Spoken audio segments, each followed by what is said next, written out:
My name is Clara Webb, and I am 32 years old. And I want to tell you about the email my parents sent me on a Tuesday morning, 6 weeks before my sister's wedding, and about the decision I made after I read it twice and closed my laptop, and about the gift I mailed 3 days before the wedding, and about the phone call that came from the reception that I have been thinking about every day since. I need to start with my family before I start with the email, because the email does not make sense without the 15 years of context that made it possible for my parents to believe it was a reasonable thing to send. I grew up in a family with a specific set of expectations about what success looked like and what the people who shared our last name were required to do and be in order to maintain a particular standing. My parents were not wealthy, but they were respectable in the specific way that some families organize their entire identity around, the kind of respectability that requires visible achievement and conventional choices, and the suppression of anything that might complicate the image the family presents to the community around it. My sister Megan fit the image. She had gone to law school, the same law school my parents had pointed both of us toward since middle school. She had become an attorney at a firm my parents could mention by name at dinner parties. She had dated and then gotten engaged to a man whose family my parents found appropriate. She was getting married in a venue my parents had helped select. She had, in every visible way, done the thing the family required. I had not done the thing the family required. I had attended law school for 2 years and had left at 26 to start a nonprofit focused on legal aid for low-income families in Portland, Oregon. I had moved to Portland. I had built a life there with a partner, Sam,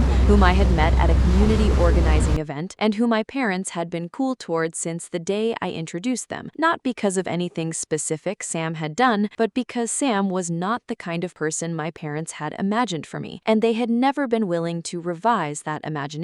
I had been navigating my family's disapproval for 6 years, not constantly and not dramatically, but as a consistent background condition of every family interaction, the specific low-grade friction of people who have decided what you should be and cannot fully accept what you are. The email arrived on a Tuesday. I read the subject line, and I knew before I opened it that the email was not going to contain what I hoped it would contain. I had hoped in the weeks since Megan's engagement that my sister's wedding would be the thing that reset the dynamic, that the occasion of something so significant would create the conditions for my family to simply be family, rather than to be the specific managed version of family they had been requiring me to perform for 6 years. The subject line was wedding attendance. I want to tell you what the 5 conditions were because they matter for understanding what the email was and what it was not, and because describing them as conditions without describing their content allows people to imagine something more reasonable than what was actually written. The first condition was that I was required to introduce Sam as a friend rather than as my partner at any event associated with the wedding. My parents had never fully acknowledged my relationship with Sam in any public family context, and the wedding, apparently, was not going to be the occasion when that changed. The second condition was that I was not to discuss my nonprofit work or my career in any conversation at the wedding events, specifically because my parents did not want the contrast between my work and Megan's legal career to become a topic that reflected poorly on the family's standing. The phrasing in the email was that I should avoid bringing attention to choices that might require explanation. The third condition was that I was to attend the bridal shower and the rehearsal dinner in addition to the wedding itself, and that I was to participate actively in both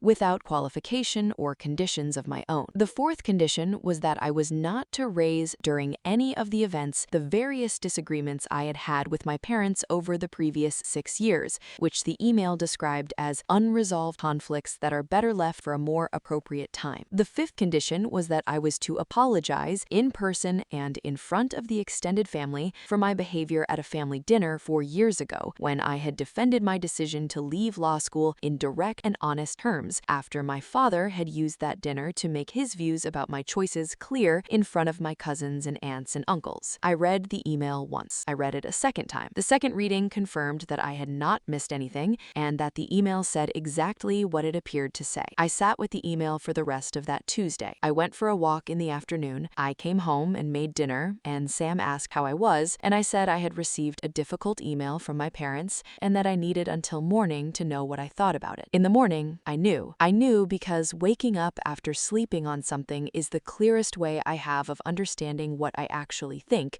rather rather than what I am feeling in the immediate response to something difficult. I woke up and I made coffee and I sat at my kitchen table and I understood with complete and quiet clarity that I was not going to agree to 5 conditions in order to be permitted to attend my sister's wedding. Not because the conditions were impossible to perform in a practical sense. Some of them I could have performed, but the performing was not the point. The point was what the existence of the conditions said about what my parents believed my presence at the wedding was worth, and what they believed I was required to offer in order to earn it. I opened my laptop. I typed a response. It was 1 paragraph. I said that I had read the email carefully and that I appreciated the clarity it provided about what attendance would require. I said that I was not going to be able to meet the conditions as stated. I said I hoped Megan's wedding was beautiful and that I loved my sister and wished her every happiness. I said I would be in touch with Megan directly. I sent the email. I closed the laptop. I sat for a moment. Then I got my coat and my keys and I drove to the store. I want to tell you about choosing the gift because the choosing was the part that mattered most to me in the weeks after everything happened, and that I think about most often when I think about what that period of my life actually contained. I had not been planning to buy a gift that day in the specific, deliberate way of someone who had a plan. I had been planning to buy a gift at some point closer to the wedding. What changed when I sent the email was not the decision to give a gift, but the understanding of what the gift was going to be and how I was going to give it. I was not going to the wedding. I had declined the conditions. The gift was therefore going to be the last thing I gave my sister in the context of our relationship as it had been, because I understood that declining the conditions was not only a decision about the wedding, it was a decision about the relationship with my parents going forward, a relationship I had been managing for 6 years by performing enough compliance to avoid the kind of rupture that the email had now made unavoidable. I drove to a store I knew in Portland that sold handmade ceramics by local artists, a store I had loved for years and that Megan had once visited when she came to Portland and had stood in for a long time admiring the work. She had mentioned a specific piece, a serving bowl in a deep blue glaze that she had picked up and held and put down because she was not going to buy herself a luxury item when she was saving for her wedding. The bowl was still there. I bought it. I wrapped it at home with the specific care of someone who understands that wrapping is its own form of attention, the kind of wrapping that communicates that the person doing it was present and deliberate. I wrote a card. The card was addressed to Megan only, not to the new family unit or to Megan and her fiancé David, but to Megan specifically, to my sister. I want to share what I wrote in the card because the card is the center of this story in a way that the email and the conditions and the decision are not. The center of this story is not the refusal. The center is what I said to my sister. I wrote, Megan, I am not going to be there on Saturday, and I want to explain why in a way that has nothing to do with you and everything to do with me and what I believe love actually requires. Love does not require conditions. What mom and dad sent me was a list of requirements for being permitted to love you at your wedding. I am not able to agree to those requirements, not because I do not love you, but because agreeing to them would be a lie about who I am, and I do not want to lie at your wedding or anywhere else. I want you to know that I am more proud of you than I know how to say. I want you to be completely happy on Saturday. I want David to be everything I believe he is going to be for you, and I want you to know that my door is always open, not conditionally, not with a list, just open. I mailed the box. The card was inside the box, tucked beneath the tissue paper. The bowl was wrapped in the paper I had bought specifically because Megan liked that shade of blue. The wedding was on a Saturday in late November. I was in Portland. Sam made coffee and we went for a long walk in the morning, and I did not talk about the wedding, and Sam did not ask about it because Sam understood that what I needed that morning was not the wedding talked about, but presence that was not conditional on anything I was required to perform. My parents had not responded to my email. My mother had texted 2 days after I sent it with a message that said simply, "You are making a mistake." I had not responded. My father had not contacted me directly, which was characteristic, the management of difficult situations through silence that he had maintained throughout my adult life whenever the situation did not resolve in the direction he preferred. I received a text from Megan 4 days before the wedding, on the Tuesday after I had mailed the box. The text said, "I got it. Thank you. I love you." I sent back, "I love you." I meant all of it. She replied with one word, "I know." That was the entire exchange. It was the most honest communication we had had in a long time. On Saturday, I went about my day. I worked on a grant application for the nonprofit in the morning. I cooked lunch with Sam. I took another walk in the afternoon because November in Portland is the kind of gray that requires movement. I thought about Megan in her dress and what the room smelled sounded like in a venue I had seen photographs of, and what her face looked like at the altar, and what David said when he saw her. My phone rang at 7:43 in the evening. The contact was Megan. I answered. The background sound on the call was a reception, the specific sound of a party in full motion, music and voices and the clinking of glasses. She must have stepped outside or into a hallway, because the sound dropped slightly when she spoke. She said, "Clara?" I said, "Hey." Her voice had the quality it gets when she is feeling something large that she is not going to perform for an audience, but that she cannot contain entirely either. She said, "I read the card probably 6 times. I said, "Okay." She said, "I did not know." I said, "Know what?" She said, "I did not know what they sent you." I said, "I figured." She said, "They did not tell me until the day before the wedding, and I did not know how to call you because I did not know what to say." I said, "Megan, you did not need to say anything." She said, "I should have called." I said, "You were getting married." I said, "There was no should in that situation." She was quiet for a moment. The reception sound continued in the background. I could hear a specific song she had mentioned once was going to be on the playlist. She said, "Are you okay?" I said, "I am." She said, "I wish you were here." I said, "I know." I said, "I wish I was there too." We talked for 11 minutes. I have counted because I replayed the call several times in the days after the wedding while I was working out what it meant. She said her parents had told her about my email the Friday before the wedding, the day before she got married. She said they had told her I had refused to come, presented in the specific framing of a decision I had made unilaterally and without reference to what the conditions had been. She said she had not seen the conditions. She had not known the email had contained conditions. She had been told I had decided not to attend and had not been given the reason. I said, "Do you want to know what the email said?" She said yes. I told her, all 5. She was quiet through all of them and continued quiet for a moment after I finished. Then she said, "Clara." I said, "Yes." She said, "That is not okay." She said it simply and directly, and it was the most honest thing she had said to me in years. I said, "I know." She said, "I am so sorry." I said, "You do not need to apologize for them." She said, "I am apologizing for me too." I said, "For what?" She said, "For not calling you sooner, for not asking what was happening, for marrying someone good and being so focused on making the wedding perfect that I did not notice what was happening to you on the outside of it." I said, "Megan, you were getting married." She said, "Yes, and you should have been there." We did not resolve everything in 11 minutes. 11 minutes is not enough time to resolve the accumulated weight of years of a family dynamic that has been operating in specific ways for specific reasons, and that has produced specific costs to specific people.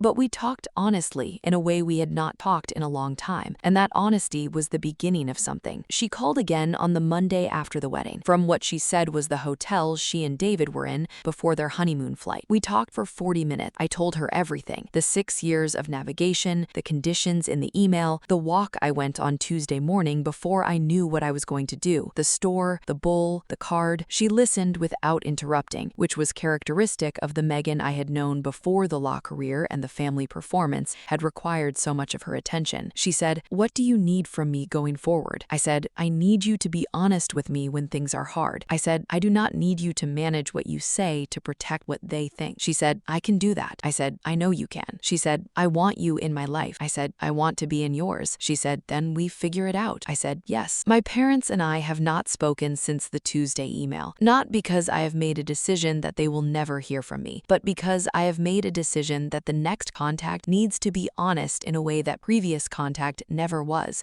and I am not ready to have that conversation yet, and I am not going to have it before I am ready. I think about the 5 conditions sometimes, not with the anger that they produced in me initially, but with the specific clarity of someone who has been told exactly what they are worth in a relationship and who has used that information to make better decisions about where to put their energy. I was told, with 5 bullet points in a typed email, that I was worth attending my sister's wedding if and only if I suppressed who I was, erased my relationship, apologized publicly for having opinions, and performed a version of myself that would be comfortable for the people in the room. I chose the bowl instead, the bowl in the specific shade of blue that Megan had picked up in a Portland store 2 years earlier and put down because she was saving for a wedding. I bought it and wrapped it and put a card inside that said what I actually meant, which was that I loved her without conditions and that my door was open without a list. She has the bowl. It is on her dining table. She texted me a photograph of it the week after the honeymoon. It looks exactly right in the room. I look at that photograph sometimes and I think about what we keep and what we let go of, and what the things we choose say about what we actually believe. I kept the love and let go of the conditions conditions. The conditions belonged to them. The love belongs to us. That is the story. Drop your city in the comments. Hit subscribe. I'll see you in the next one.